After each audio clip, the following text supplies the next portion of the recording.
Welcome to our post-show Supercross Live on supercrossonline.com, fueled by Monster Energy. I'm Lauren Abraham, standing here with Jim Holley, and wow, did we see some incredible racing tonight. Dean Wilson just happened to take the main event in the lights division.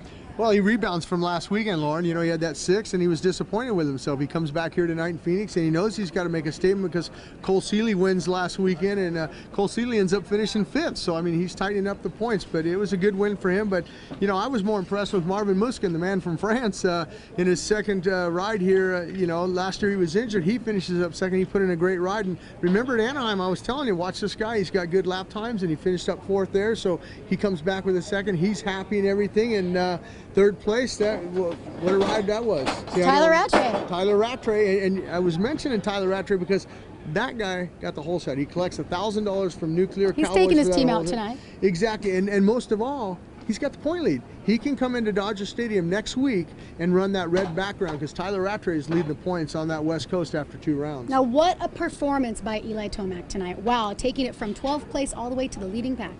You know, Eli's got to be disappointed with himself. I mean, not in his ride. I mean, he did ride his butt off to work up to get that 4th place. He had a great battle towards the end of the race with a fellow Honda teammate in Cole Seeley, and they went back and forth on it. But what I'm talking about is that heat race. Eli Tomac, I mean, he flat wicked it up in that heat race. He won. He set fast time of all the heat races, and I'm talking about the 450 guys. Eli Tomac was on fire, but in defense of the Supercross guys, he did have that first heat race. The track was primo, and you know, as the track wears on, the night it gets slower, the lap times. And Eli Tomac, I mean, he knows that he let one get away tonight here in Phoenix. Eli Tomac should have won tonight, but you know what? You got to get the good starts, and you got to put yourself in a good position, and Eli Tomac was in the back of the pack. But Dean Wilson, on the other hand, I mean, he saw his teammate Tyler Rattray, who got that whole set, like I said, and Marvin Musquin. They both kind of took each other high. Dean says, hey, thanks very much. I'm going to dive to the inside. I'm going to lead this thing, and I'm going to ride my own race.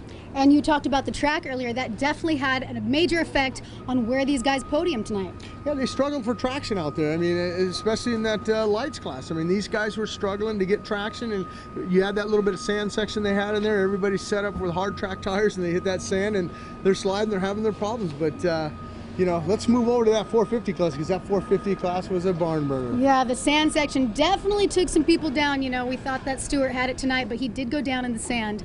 But Ryan Dungey, he made history tonight for Team KTM. He did, and I'm happy for KTM. I mean, you know, I've ridden Yamahas all my life, and I'm a Yamaha guy, but, you know, it was just good for the sport of Supercross to see a KTM win. These guys have put a lot of money into their effort, and to come away with their first Supercross win on American soil, Roger DeCosta, the whole team over there, Ryan Dungey, I mean, you know, I saw it in his eyes last week, you know, after he finished up on the podium. He knew that, hey, we're going in the right direction, and they went back and they did some homework, but he was under the radar the whole night. I mean, his time practice, I talked to him, Lauren, look at Dungey, man, he's really not putting in the times. He was kind of quiet all day.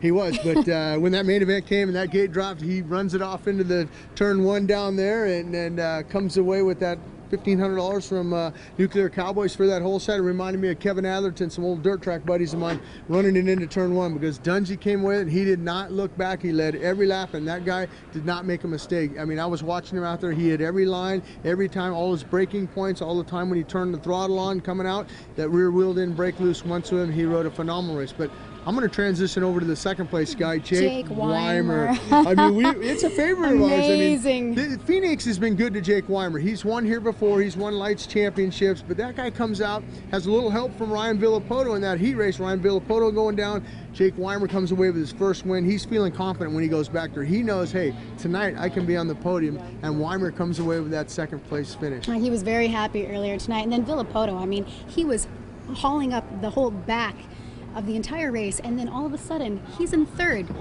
Yeah, I mean, you know, you got to hand it to his trainer, Alden Baker. Took out Kevin. Yeah, I mean, well, Kevin Windham, you know, he had it, and Kevin Windham, he's been around a long time. He's an old dog. He knows a lot of tricks, but Ryan Villapoto nipped him there at the end there, and Kevin Windham, he wasn't happy. I mean, he did the live speed interview, but we went to try and grab an interview, and he was right back to the pits. I mean, it reminded me when Trey Kennard got him in the last lap in Jacksonville a couple years ago. Kevin Windham was just, he was beside himself, and I talked to him after the next race, but Kevin Windham still has nothing to hang his head low on. I mean, a 4th place for Kevin Windham is a great finish, but he would have loved to have been on that podium. But Ryan Villopoto, like I said, he knows he can go out there and run all 20 laps as hard as he can. He did not leave nothing on the table there. And you know, Chad Reed had his problems tonight, ended up in that 5th position back there. But you'd mentioned earlier, James Stewart had the problems in the sand. James Stewart goes down early in the sand section, loses his front end. Ended up with 8th place. 8th, and it's respectable. I mean, James is going to be there the whole way. He's going to fight all these guys to the championship, and